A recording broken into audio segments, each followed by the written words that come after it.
President Trump and congressional leaders emerged from a meeting to negotiate an end to the government shutdown, with messages signaling that a deadlock remained over the president's demand for a border wall.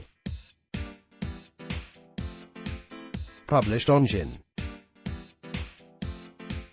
For 2019 Credit like Mills, The New York Times B. Cheryl Gay Stolberg and Michael Tackett, Washington. President Trump threatened on Friday to keep the federal government partly closed for months or even years if he did not get $5.6 billion for his wall at the southern border, and he warned that he was considering declaring a national emergency to build it without congressional approval.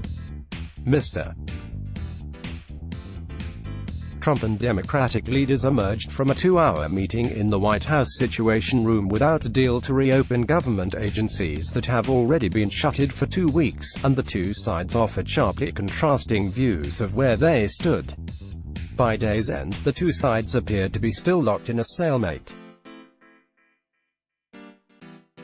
Democrats called the meeting contentious, while the president and Republican leaders in the House called it productive, and while Mr.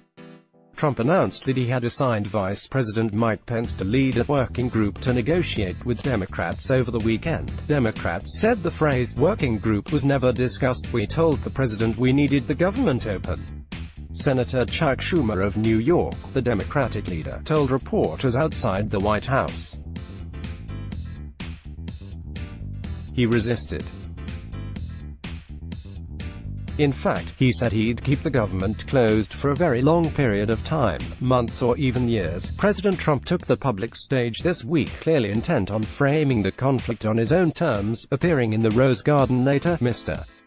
Trump confirmed the remark. "I did say that. Absolutely, I said that," he said, flanked by Mr. Pence, Kirstjen Nielsen, the Homeland Security Secretary, and House Republican leaders. "I don't think it will, but I am prepared." The impasse, heading into its third week, has closed parts of 9 federal agencies, including the Interior Department and the Internal Revenue Service, and left 800,000 federal employees either furloughed or working without pay. Mr. Trump expressed little concern for the plight, telling reporters on Friday afternoon that when he hosted members of the Border Patrol Union, his political allies, on Thursday at the White House, they told him not to worry about them, and that he was doing a great thing for our country. Over the past 2 decades, there were large declines in apprehensions along the southwestern border with Mexico. In April 2017, apprehensions hit the lowest point over that time period, and in 2018, they have since increased to levels similar to those under President Barack Obama. Apprehensions at the southwestern border. By month, Bush average per month, 81,588 apprehensions at the southwestern border. By month, Bush 81,588 average per month. Source: U.S. Customs and Border Protection. The New York Times. Friday's effort to jumpstart talks was an early test of the new political dynamic in Washington, where Democrats have just taken control of the House for the first time in 8 years. Mr. Trump, trying to seize control of the narrative, followed the session with his rambling Rose Garden appearance. There, he said he told Democrats he wants $5.6 billion for the wall, a figure that is a non-starter for Democrats, who insist he will get no funding for the barrier at all. Ever the real estate developer, Mr. Trump offered his vision for what the wall would look like, saying it would be either solid concrete or solid steel, though steel is actually more expensive, he said. The president then boasted that its construction would be a boon for American industry. "All of the border things that we'll be building will be done right here in the good old USA. By steel companies that were practically out of business when I came into office." As to invoking his emergency powers to build it, "I may do it," Mr. Trump said. "But we can call a national emergency and build it very quickly. And it's another way of doing it. But if we can do it through a negotiated process, we're giving that a shot." But if Mr. Trump is showing no signs of backing down, the pressure may be building on Republicans in Congress Two Republican senators have said they want votes to reopen the government, and more than a half-dozen House Republicans joined Democrats on Thursday night to do just that. The president was asked if he was still proud to own the shutdown, a reference to a comment he made last month during a televised Oval Office meeting, when he said he would be proud to shut down the government over border security. "I'm very proud of doing what I'm doing," he replied. "I don't call it a shutdown. I call it doing what you have to do for the benefit and from the safety of our country." Image Speaker Nancy Pelosi spoke to reporters after a meeting with Mr. Trump Friday at the White House. Credit Sarah Silbiger, the New York Times. The White House later said it has scheduled a meeting for Saturday morning with aides to House and Senate leaders. It was unclear whether Mr. Pence and the others would be involved. Behind the scenes, there were some indications that a search for a way out of the impasse was underway. Some conservative commentators, including Sean Hannity of Fox News, who is close to Mr. Trump, may have signaled a path out, suggesting that the president resurrect the old Democratic notion of twinning wall funding with protections for the young immigrants brought illegally to the country as children, who were known as dreamers. Such immigrants are currently protected by Deferred Action for Childhood Arrival, or DACA, a program created by President Barack Obama that Mr. Trump has moved to rescind. On his way to the White House meeting, Representative Kevin McCarthy, the Republican leader, seemed open to such a deal. "We can find common ground," Mr. McCarthy told reporters. "DACA is a problem, border security is a problem, and anything that can make sure that we can get everything together and move forward, I'm willing to discuss." Senator Lamar Alexander, Republican of Tennessee, has also suggested that Democrats could give Mr. Trump an additional $1 billion to fortify ports of entry rather than a border wall. But while Mr. Trump said DACA was raised during the White House session, one Democratic aide, speaking on the condition of anonymity to discuss the private talks, said it came up only fleetingly. And in the news conference, Mr. Trump made clear that he did not want to address the DACA issue, which is now the subject of several lawsuits that are working their way through the federal courts, until the Supreme Court renders a final decision on whether Mr. Trump's order to rescind the program can stand.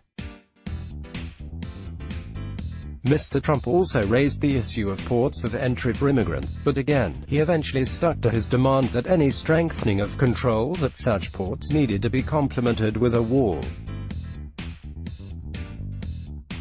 "It's official, the federal government is partially shut down. So how does this happen and who is affected?" Published on Deck. 2018 Credit and Brenner for the New York Times. The president said he invited Democrats to send negotiators to meet over the weekend with three high-ranking officials, Mr. Pence, Ms. Nielsen and Jared Kushner, his son-in-law and senior advisor, to negotiate a deal to strengthen security along the border. Democrats told reporters after the meeting that they implored the president to first reopen the government so they could negotiate without holding federal operations and employees hostage. "No matter what happens, the government will remain partly shuttered at least through Tuesday because both houses of Congress are adjourned until then." On Friday, the president also sent a letter to Congress that was an unsubtle rebuff to Democratic leaders with whom he had previously met on Wednesday. According to a person in that earlier meeting, Representative Nancy Pelosi, who was then on the verge of becoming House Speaker, cut off Ms. Nielsen as she reeled off statistics about the border. In his letter, Mr. Trump said that some of those present did not want to hear the presentation at the time, and so I have instead decided to make the presentation available to all members of Congress on Thursday. Under Ms. Pelosi's leadership, the House passed a two-bill package to reopen the government.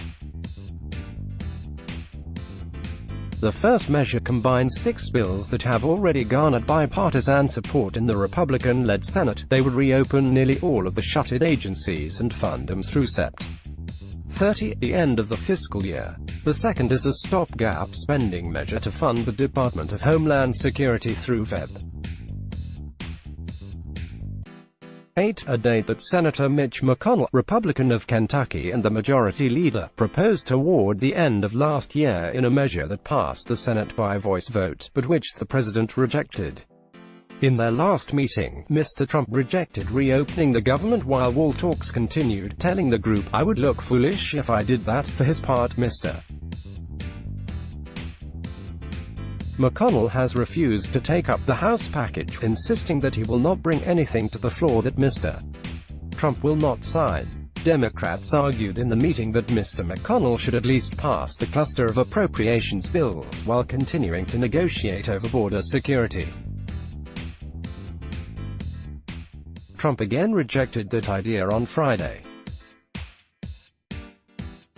Mr. McConnell has largely absented himself from the talks, insisting that it is up to Democrats to resolve the impasse, and one person familiar with Friday's meeting said that Mr.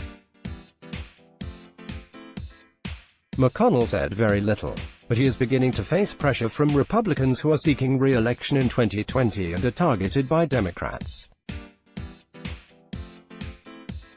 Two senators from Democratic-leaning states, Cory Gardner of Colorado and Susan Collins of Maine, have already expressed misgivings over their leader's intransigence. Mr. Gardner called on his party to end the shutdown, even if it meant not funding the wall. Ms.